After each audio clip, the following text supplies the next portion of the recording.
వెంకటాయపాలెమనే గ్రామంలో శేషమ్మ, అనూష అనే ఇద్దరు అత్తాకోడళ్లు నివసిస్తూ ఉండేవారు. అనూష భర్త అయిన సీను వ్యవసాయం చేస్తూ ఉండేవాడు. సీను సీను బాబాయ్ గారు, ఆయన ఇంట్లో లేరండి, పొలం పని మీద వెళ్లారు. అవునా అమ్మా? సరే, సీను వచ్చిన తరువాత వీరయ్య మావయ్య వచ్చాడని చెప్పమ్మా. సరే బాబాయ్ గారు. ఆ తరువాత కొద్దిసేపటికి సీను పొలం పనులన్నీ ముగించుకొని ఇంటికొచ్చాడు. ఇంటికి వచ్చిన సీనుని చూసిన అనూష, ఏవండి వచ్చారా? మీకోసం వీరయ్య బాబాయ్ ఇంటికొచ్చాడు. మీరింటికొచ్చిన తర్వాత ఆయన వచ్చిన విషయం చెప్పమని చెప్పాడండి. అవునా? సర్లే, నేను వెళ్ళి ఆయన్ని కలిసొస్తాను. ఇప్పుడే కదండి మీరు పొలం నుండి ఇంటికొచ్చింది. కాస్త తినేసి విశ్రాంతి తీసుకొని తర్వాత వెళ్ళండి. ఆకలిగా లేదనుషా, ఇక విశ్రాంతి అంటావా? అది జన్మకు లేనట్టే అంటూ సీను వీరయ్య దగ్గరికి వెళ్ళొచ్చాడు. ఏవండి, ఎందుకలా దిగులుగా ఉన్నారు? వీరయ్య మన ఇంటికొచ్చింది తన దగ్గర తీసుకున్న అప్పు కోసం. పంట చేతికి రాగానే అప్పు కట్టేద్దామనుకున్నాను. కానీ మనం పండించిన పంటకి వాళ్ళిచ్చిన డబ్బులకి సంబంధం లేదనుషా. కనీసం పంటకి పెట్టిన పెట్టుబడి డబ్బులు కూడా రాలేదు. ఇలా అయితే ఇక మనం అప్పులు ఎలా తీర్చాలి?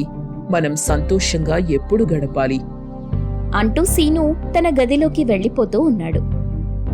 తినేసి వెళ్ళి పడుకోండి. చెప్పాను కదా, ఆకలిగా లేదని. సీను వెళ్ళి పడుకున్నాడు. తరువాత అనూష అత్తగారైన శేషమ్మ వచ్చి, అమ్మా అనుష, వాడు తిన్నాడా అమ్మా?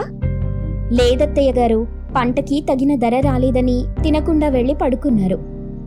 ఆ వ్యవసాయం వద్దురా, చక్కగా పట్నం పోయి ఏదైనా పని చేసుకుంటే 4 రాళ్లు సంపాదించుకోవచ్చని చెప్తే వాడెప్పుడైనా విన్నాడా? అత్తయ్యా, మనకన్ని పొలాలు పెట్టుకొని ఎక్కడికో వెళ్లి మనం పని చేసుకోవాల్సిన అవసరం ఏముంది చెప్పండి? ఎన్ని భూములుంటే మాత్రం ఏం లాభమమ్మా? రూపాయి సంపాదించాలంటే 5 రూపాయలు ఖర్చు చేయాల్సి ఉంటుంది. అలా శేషమ్మ కూడా ఏమీ తినకుండా వెళ్లి పడుకుంది. దాంతో అనూష కూడా ఆ రోజు ఏమీ తినలేదు. అలా కొన్ని రోజుల తరువాత శేషమ్మ కళ్ళు తిరిగి కింద పడిపోయింది. వెంటనే అనూష శేషమ్మని హాస్పిటల్కి తీసుకెళ్ళింది. అమ్మా అనుష, మీ అత్తయ్య గారు బాగా నీరసించిపోయారు. ఇంక పరీక్షలు చేయగా ఎముకలు కూడా అరుగుతూ ఉన్నాయని తెలిసిందే. మంచి పోషకాలున్న పండ్లు గాని కూరగాయలు గాని తినండి. అయ్యో, మా అత్తయ్య గారు రోజు చక్కగా పచ్చి కాయగూరలు, పండ్లు బాగా తింటారండి. అలాంటిది తనకిలా అవడమేంటి? అమ్మా అనుష, ఇవాళ రేపు మంచి కూరగాయలు గాని పండ్లు గాని ఎక్కడివి చెప్పు? అన్ని రకరకాల పురుగు మందులు కొట్టి పండించేవే కదా. కొంచెం మంచి కూరగాయలు తినండి అని చెప్పి పంపాడు డాక్టర్. అనూష ఇంకా శేషమ్మ నడుచుకుంటూ వెళ్తున్నారు. ఈ డాక్టర్ మరీను అసలు ఈ కాలంలో మందులతో పండించిన కూరగాయలు కాకపోతే ఇంకా వేరే మంచి కూరగాయలు ఎక్కడ దొరుకుతాయి చెప్పు? సర్లే, ఎలాగూ పట్నంకి వచ్చాంగా, కొన్ని కూరగాయలు కొనుక్కొని వెళ్దాం. అలా శేషమ్మ, అనూష ఇద్దరూ కూరగాయల దుకాణం దగ్గరికి వెళ్లారు. అన్నా, ఈ కేజీ బెండకాయలెంతన్నా? అమ్మా, బెండకాయ కిలో ధర 100 రూపాయలు. కిలో 100 రూపాయలు అనగానే అనూష షాక్ అయిపోయింది. ఏంటి, బెండకాయ కేజీ 100 రూపాయలా? మా ఊళ్ళో 20 రూపాయలకొస్తుంది తెలుసా? మేమెంత పల్లెటూరి నుండి వస్తే మాత్రం ఇంతలా మోసం చేస్తారా? అమ్మా, ఇందులో మోసం ఏం లేదు. మా దగ్గర అన్ని కూరగాయల ధరలు ఇలాగే ఉంటాయి. ఏ, ఎందుకు? మీ కూరగాయలేమైనా ఆకాశం నుండి ఊడిపడ్డాయా ఏంటి? భూమిలో పండలేదా? అయ్యో, అలా కాదమ్మా.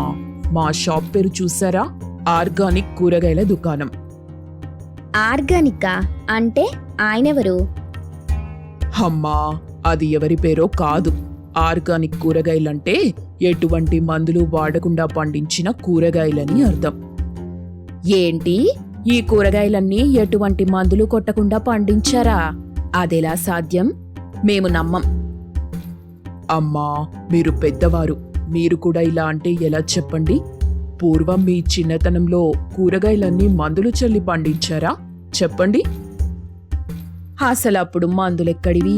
ఆవు పేడ ఎరువుగా చల్లి పంటలు పండించేవాళ్లం.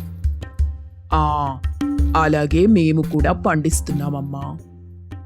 అని వివరంగా చెప్పాడు. అప్పుడు అనూష కొన్ని కూరగాయలు అక్కడ కొని ఇంటికి తీసుకుని వెళ్లి వాటితో కూర చేసింది. సీను బయటికి వెళ్లటం చూసి, ఏవండి, వంటలన్నీ చేయటం పూర్తయిపోయింది, తినేసి వెళ్ళండి. సీను ఆగిపోయి వచ్చి భోజనం చేశాడు. ఆహా అనుష, ఈరోజు కూరలో ఏం వేశావో గాని చాలా బాగుంది. ఇంత రుచిగా ఇప్పుడే తింటున్నాను నేను అంటూ పొగుడుతూ తినేసి వెళ్ళిపోయాడు. అదేంటి, రోజూ చేసేలాగే చేశాను కదా, అంత రుచి ఎక్కడి నుండొచ్చింది ఈయనకి? అమ్మాయి అనుష, బాగా ఆకలిగా ఉందమ్మా, కాస్త భోజనం పెట్టు. ఇదిగో ఇప్పుడే తెస్తున్నానత్తయ్యా. అనుష శేషమ్మకి భోజనం పెట్టింది. శేషమ్మ 2 ముద్దలు పెట్టుకొని, అబ్బా అనుష, నా చిన్నప్పటి రుచి మళ్ళీ ఇప్పుడు తగిలింది. ఎంత రుచిగా ఉందో ఈరోజు భోజనం. అంత రుచిగా ఏముందబ్బా అంటూ అనుష కొద్దిగా భోజనం పెట్టుకొని తిని, అవును, ఈ రుచి చాలా బాగుంది.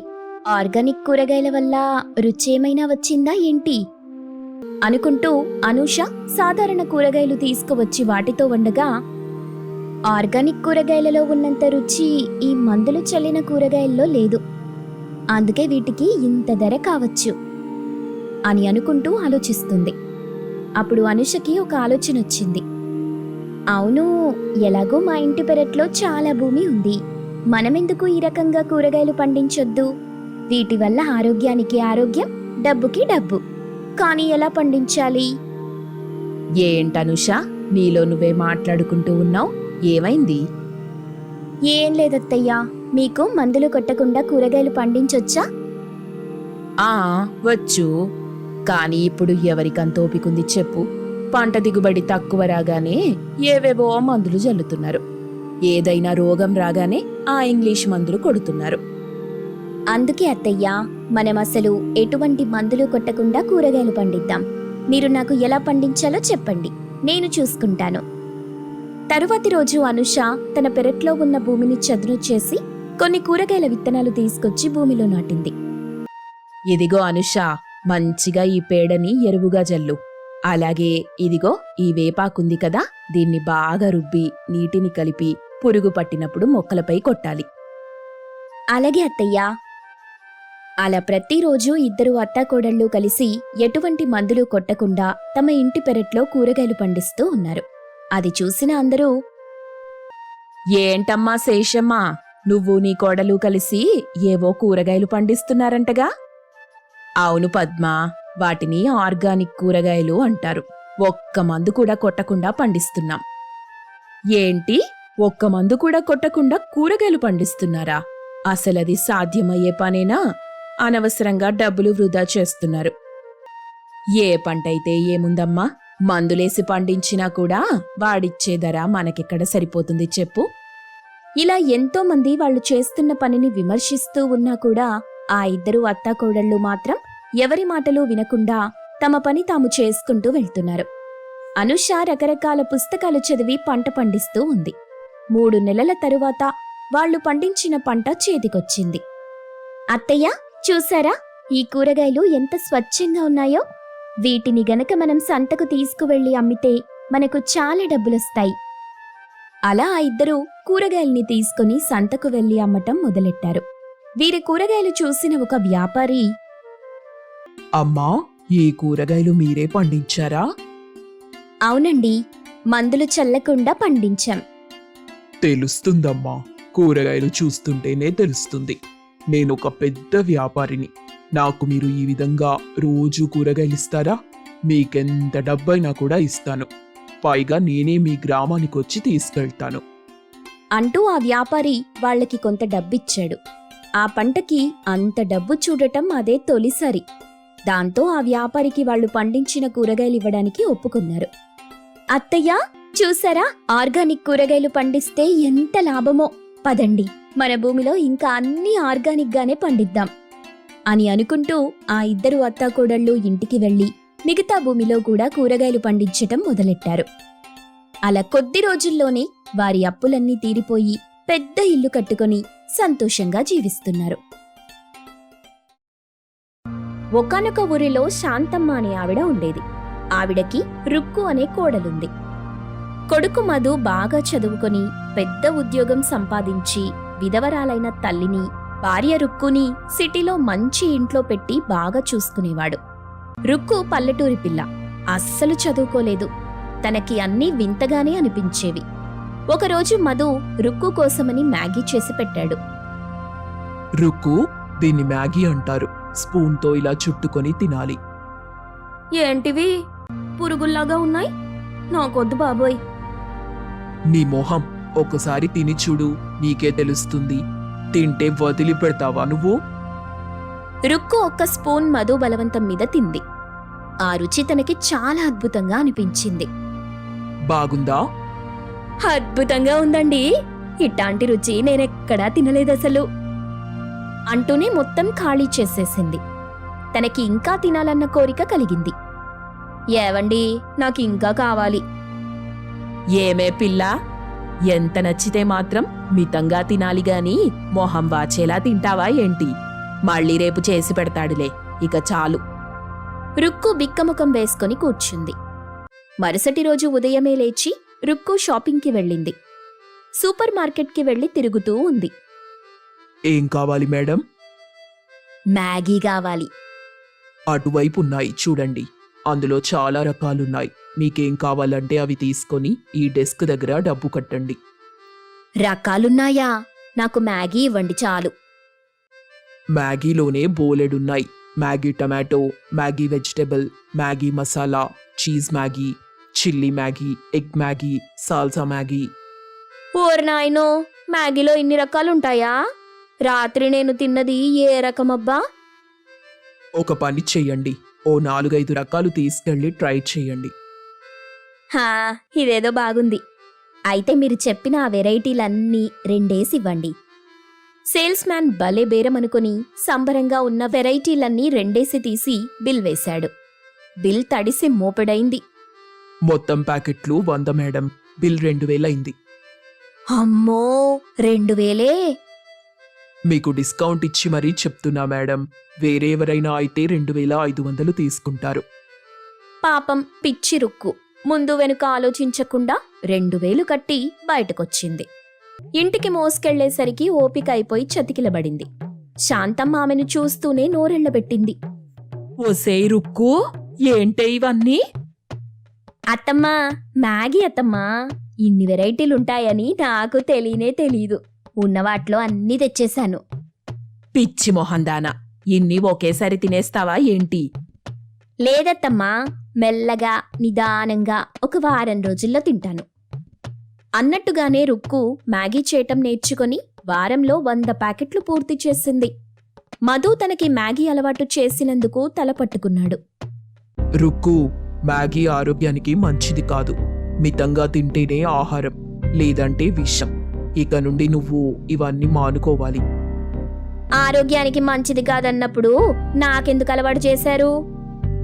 చెప్తున్నా కదా, అప్పుడప్పుడు తింటే పర్లేదు. ఇలా అదే పనిగా తినొద్దంటున్నా. ఇక నుండి నువ్వు బజారుకు వెళ్ళి ఇవి కొనడానికి వీల్లేదు.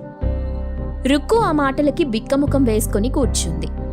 ఒక 4 రోజులు తినకుండా కంట్రోల్లో ఉంది. కానీ తరువాత తన వల్ల కాలేదు. భోజనం చేయటం కూడా మానేసింది.